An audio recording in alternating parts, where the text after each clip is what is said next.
Hello friends, నేను రాజు గారు. బోరుగడ్డ అనిల్ కుమార్ గురించి ఒక కీలకమైన విషయం బయటకు వచ్చింది. రీసెంట్గా ఒక వీడియో కూడా సోషల్ మీడియాలో రిలీజ్ చేశాడు. కూటమి ప్రభుత్వం నన్ను చంపాలనుకుంటుంది, నేను ఎక్కడికి పారిపోలేదు, అలాగే నారా లోకేష్ పవన్ కళ్యాణ్ నన్ను టార్గెట్ చేశారు అనే విధంగా ఒక వీడియో రిలీజ్ చేశాడు. ఇందులోనే ఆయన నేను ఒక ఫేక్ సర్టిఫికెట్ ఇచ్చి నేను కోర్టును బురిడి కొట్టించారనే విధంగా బయట కామెంట్స్ వస్తూ ఉన్నాయి, సోషల్ మీడియాలో వార్తలు వస్తూ ఉన్నాయి. నేను ఎవరిని బుడి కొట్టించలేదు అని చెప్పారు. ఆ తర్వాత గుంటూరుకు సంబంధించినటువంటి ఎవరైతే ఇతను సర్టిఫికేట్ ఇచ్చాడని చెప్పుకుంటున్న డాక్టర్ క్లియర్గా చెప్పారు, అసలు మా హాస్పిటల్లోకి రాలేదు అని చెప్పారు. అయితే అది తప్పుడు సర్టిఫికేట్ అనేది నిర్ధారణ అయింది. ఈ వెంటనే పోలీసులు మళ్ళీ అతన్ని కస్టడీలోకి తీసుకోవడం కోసం నోటీసులు కూడా జారీ చేశారు. ప్రస్తుతం తాను ఎక్కడ ఉన్నాడు ఏంటి అనేది విషయం ఎవరికీ తెలియదు. అయితే వాళ్ళ అమ్మగారు చెన్నైలోని ఒక ఇంట్లో ఉంటున్నట్లుగా ఒక వార్త వచ్చింది. అయితే ఇప్పుడు తీగలాగితే డొంకంతా కదిలినట్టు ఈ బోరుగడ్డ అనిల్ కుమార్ రాజమండ్రి సెంట్రల్ జైలు నుంచే చాలా తతంగా నడిపినట్టుగా ఒక కీలకమైన విషయాలు బయటకు వస్తున్నాయి. అదేంటంటే, మామూలుగా రిమాండ్లో ఉన్న ఖైదీ వారంలో 3 సార్లు ఫోన్లో మాట్లాడడానికి అనుమతిస్తారు, ఇది రూల్స్ ప్రకారం. అయితే ఖైదీ వాళ్ళ కుటుంబానికి సంబంధించిన ఒక నంబరు జైలు సూపరింటెండెంట్కి ఇవ్వాలి. ఆ నంబర్కి వాళ్ళు ఫోన్ చేయించి మాట్లాడతారు. అలా ఈయన కుటుంబానికి సంబంధించిన వాళ్ళ చెల్ల నంబర్ ఇచ్చినట్టుగా చెప్తా ఉన్నారు. అయితే ఈ బోరుగడ్డ అనిల్ కుమార్ వాళ్ళ చెల్ల నంబర్కి ఫోన్ చేశాడా లేకుంటే ఇంకెవరికైనా చేశాడా? అయితే ఇక్కడ విషయం బయటకు వచ్చింది ఏంటంటే, బోరుగడ్డ అనిల్ ఒక నంబర్కు ఫోన్ చేస్తే వాళ్ళు వైఎస్ఆర్సీపీకి సంబంధించిన వేరే నంబర్కి కాన్ఫరెన్స్ ద్వారా కలుపుతున్నట్లుగా ఒక న్యూస్ ఇప్పుడు సోషల్ మీడియాలో అలాగే మెయిన్ స్ట్రీమ్ మీడియాలో బాగా వైరల్ అవుతుంది.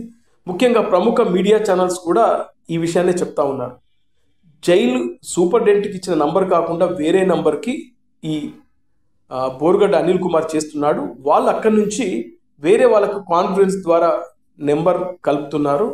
అలా వైఎస్ఆర్సీపీకి సంబంధించిన వాళ్ళు ప్రముఖులు ఎవరో ఈయనతో మాట్లాడుతున్నారు. వాళ్ళు ఈయనకు దిశానిర్దేశం చేస్తున్నారు. అందులో భాగంగానే ఈయన 2 సార్లు బెయిల్ తీసుకున్నారు. ఒకటి ఫిబ్రవరిలో, ఆ తర్వాత రెండోది మార్చిలో బెయిల్ తీసుకున్నాడు. ఇప్పుడు మార్చి 11 వరకు ఈ బెయిల్ అయితే మధ్యంతర బెయిల్ గడువు ఉంది. ఈలోపు తాను ఎస్కేప్ అయిపోయి ఎవరో ఒక వైఎస్ఆర్సీపీకి సంబంధించినటువంటి నాయకుడి ఇంట్లో ఉన్నట్లుగా ఈ ప్రముఖ మీడియా అయితే కథనాలు అయితే వేసింది.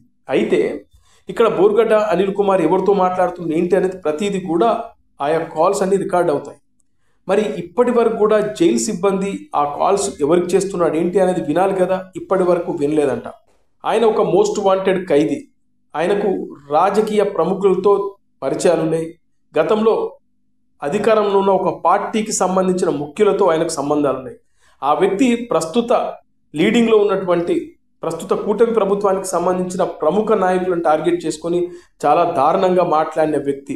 మరి అలాంటి వ్యక్తి ఎవరికి ఫోన్ చేస్తున్నాడు ఏంటి అనేది జైలుకు సంబంధించినటువంటి సిబ్బంది ఎందుకు ఆ కాల్ డేటా ఇప్పటి వరకు వినలేదు అనేదే ఇక్కడ పెద్ద చర్చ. ముఖ్యంగా ఏంటంటే, జైలు సిబ్బంది ఈయనకు పూర్తి స్థాయిలో సహకరించారనేది కూడా మాట్లాడుతున్నారు.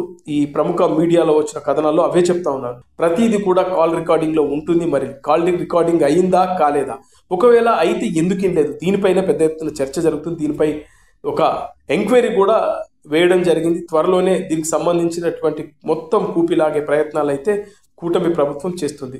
ఇప్పటికే పోలీసులను అలాగే కోర్టును కూడా బుడి కొట్టించి ఇతను ఎక్కడికో ఎస్కేప్ అయిపోయాడు. ఇప్పుడు ఎక్కడున్నాడు ఏంటి అనేది విషయం కూడా తెలియదు. కానీ ఒక వీడియో రిలీజ్ చేశాడు. ఒక రిమాండ్లో ఉన్న ఖైదీ మధ్యంతర బెయిల్లో ఉన్న వ్యక్తి, కానీ ఏకంగా ఇతను సోషల్ మీడియాలో వీడియోనే రిలీజ్ చేశాడు. ఈనాడు లాంటి ప్రముఖ పత్రికలు కూడా దీనిపై కథనాలు వేశారు. అలాగే జైల్లో చాలా తతంగా నడిచింది. దీని వెనకాల వైఎస్ఆర్సీపీకి సంబంధించినటువంటి పెద్దలు ఉన్నారు. అందువల్లనే ఇతను జైల్లో కూడా విచ్చలవిడిగా చెలరేగిపోయాడు.